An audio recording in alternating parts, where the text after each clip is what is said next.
I have a confession to make. I'm a huge Sims fan. I know I never talk about it on this channel or do any Sims content, but I have been playing this series since the first games. I have purchased way too many DLCs. I have lost thousands of hours to dictating the lives of others and creating dream homes. But even I can admit it would be nice to see some alternative options. The Sims is fun, but we haven't seen much change with it since The Sims 4 released in 2014.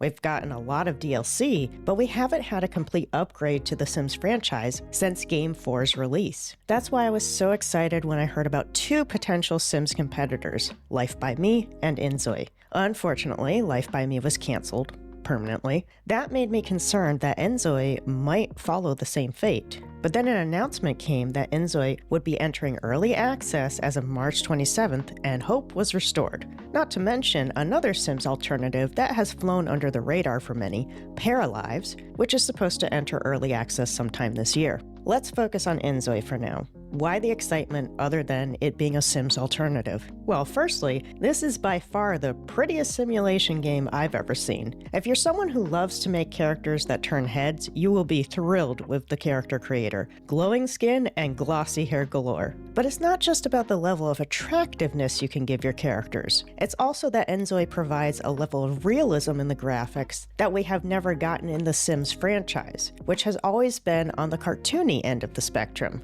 To be fair, graphics only go so far in any game. What will make or break INZOI will be the game mechanics. One feature that's being really boasted about is the use of an in-game 3D printer, allowing players to snap photos of real-life objects and then load them into the game for use in their characters' homes. Another feature is drivable cars, something The Sims has never offered. But the feature that I'm most excited to see in action is the, I'm going to say, Enneagram? I'll put it on screen so you see the spelling, which is their personality system. This system, which is real by the way, dictates the personality and behavior of your Zoi. There are 9 types, but each type is then broken down further into 2 structures. What personality type you choose directly impacts the Zoi's behaviors, inclinations in life choices, and relationships with other Zois. But here's where it gets really interesting. The evolution of personalities over time. Just because you started your Zoi as a type 5, for example, which is the observer, it doesn't mean they won't have any meaningful growth in their behaviors. Your Zoi can be influenced by events, personal development, and experiences with other Zois, just like real people. I don't know about you, but I am a sucker for choices matter in video games, and this gives it a whole new layer of complexity that I am dying to dig into. But as exciting as characters are, so are the homes your characters live in. You don't just want your dream sim, or in this case Zoi, you want your dream home too. So far, the building mode looks pretty similar to The Sims, but with a bit more flexibility and of course a more polished look. But remember that 3D printer I mentioned earlier? That brings a whole new element into building. If you have furniture in your home, as in your real home, that you think is a perfect fit for your Zoi, add it.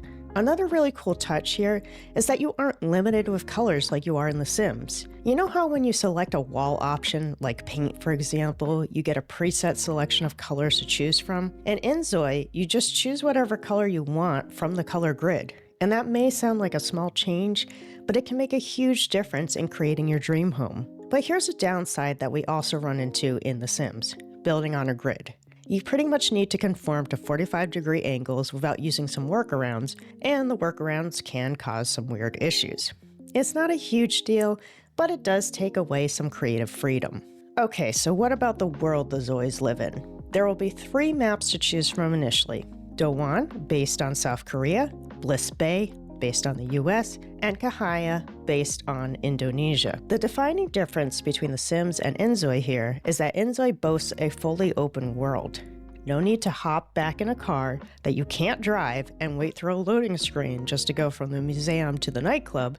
Just go. I think having the ability to freely traverse the map rather than being relegated to the set lots is going to be a game changer in terms of immersion. Although I still find The Sims to be super fun, I often wish I could just take my sim around town, walking around the shops and bars without hitting invisible walls. Granted, some areas added into The Sims via DLC allow for more wandering, such as the university campuses, but the worlds themselves are still pretty closed off. That's certainly not everything INZOI has to offer, But with the early access release date right around the corner, as well as early access to the character studio and building demo, I'd like to leave some things to discuss after its launch. Are you a closet Sims like me? What?